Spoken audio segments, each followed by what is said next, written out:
staple of the superhero mythology is there's the superhero and there's the alter ego. Batman is actually Bruce Wayne. Spider-Man is actually Peter Parker. When that character wakes up in the morning, he's Peter Parker. He has to put on a costume to become Spider-Man. And it is in that characteristic Superman stands alone. Superman didn't become Superman. Superman was born Superman. When Superman wakes up in the morning, he's Superman. His alter ego is Clark Kent. His outfit with the big red S, that's the blanket he was wrapped in as a baby when the Kents found him. Those are his clothes. What Kent wears, the glasses, the business suit, that's the costume. That's the costume Superman wears to blend in with us. Clark Kent is how Superman views us. And what are the characteristics of Clark Kent? He's weak. He's unsure of himself. He's a coward. Clark Kent is Superman's critique on the whole human race.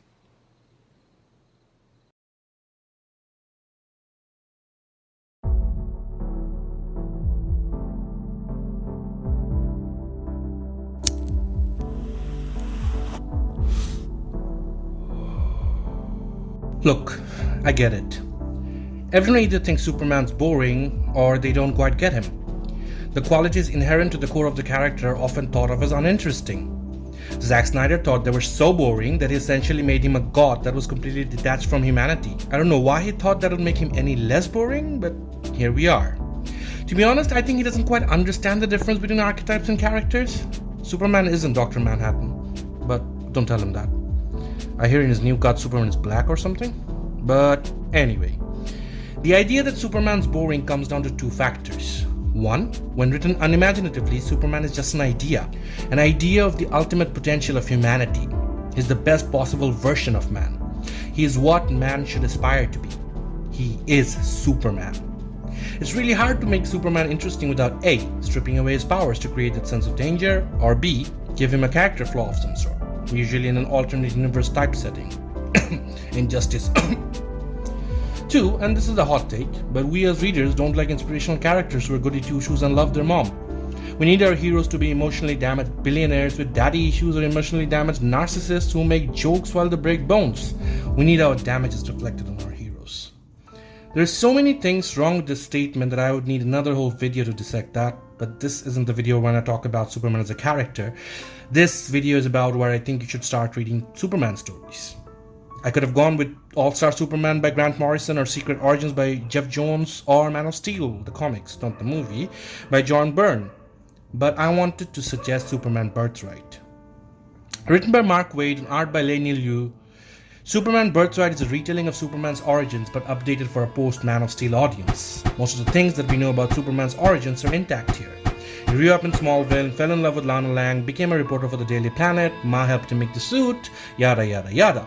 But there is a reason why I think this is where you should start, because I believe Birthright is the movie Man of Steel by Zack Snyder should have been. The concepts in Birthright are in Snyder's movies. Clark goes traveling around the world as it is implied in the movie, but in Birthright he learns about this world that he loves. He sees the world and its aura and he loves this world deeply. He learns that he cannot save everyone.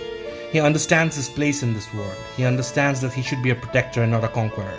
He accumulates experiences traveling the world and that enriches him, but the core of his being are always the teachings of his parents.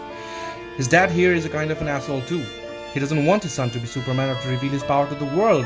But here Jonathan Kent does it because he thinks his son won't be his son anymore. Because he's a flawed man, haunted by his own past, and he doesn't want to lose his son. A son who he thinks doesn't even want his last name anymore. It's a relatable all-too-human fear. He says Clark isn't like him. But Clark tells him that his dad went off to find his place in the world and he figured out who he was without anyone else deciding that for him. It's a lovely message about a son getting the courage to do the same from his father. Compare that to Man of Steel's Jonathan Kent's utilitarian take on his son becoming Superman. The movie wants you to believe that he gives his own life to protect Clark's secret, not to keep Clark safe for his own good, but for the sake of the people he will save in the future. What it instead does is severs Clark's connection to humanity. He doesn't see humanity as his fellow man, but instead he sees them as unworthy beings who need him to save them, even though they might not understand him. He says to a priest in the movie, "I'm not sure people on Earth can be trusted." And that, my friends, is not the Superman I want.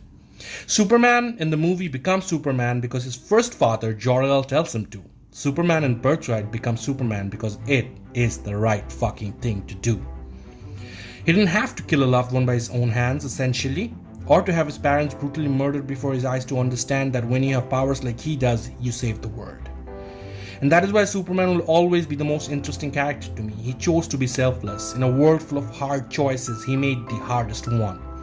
He chose to be selfless not to end crime or to atone for a sin. He chose to be a symbol of hope because only he could. He wants to be someone people look up to and trust. He doesn't wear a mask because people have a hard time trusting people who wear a mask. But seriously guys, wear a mask. Mark Waid has done an excellent job of explaining so much of the nuances of Superman's origins, his glasses, his clumsiness, his dress sense, his mannerisms as Clark, and why they are a part of his persona as Clark. Leinil shows in his amazing art where the phrases "faster than a speeding bullet, stronger than a locomotive" come from. Speaking of art, the series is full of iconic Superman shots, beautifully rendered with gorgeous colors. They're majestic in scope and paneling. As an origin story, Birthright is a great jumping on point for Superman. You get to understand why Lex hates him and where that rivalry starts. We meet all the supporting cast, Lois, Jimmy, Barry. We understand how they view Clark and Superman. You also get to understand why Superman doesn't kill and why he holds life sacred. Because when you have that much power, you become responsible for people weaker than you. Superman puts his own life before the death of one single person, even when it would cost him his own life. And that's another fact he learns in this book. He wants to walk away from it all. The world hates him and he could literally die trying to save the city. But he comes back. He always comes back.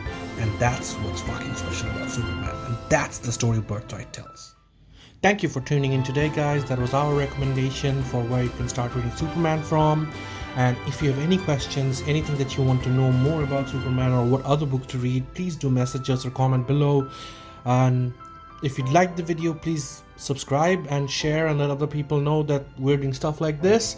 And we'll see you on the flip side. This is Manazil, tipping out of here.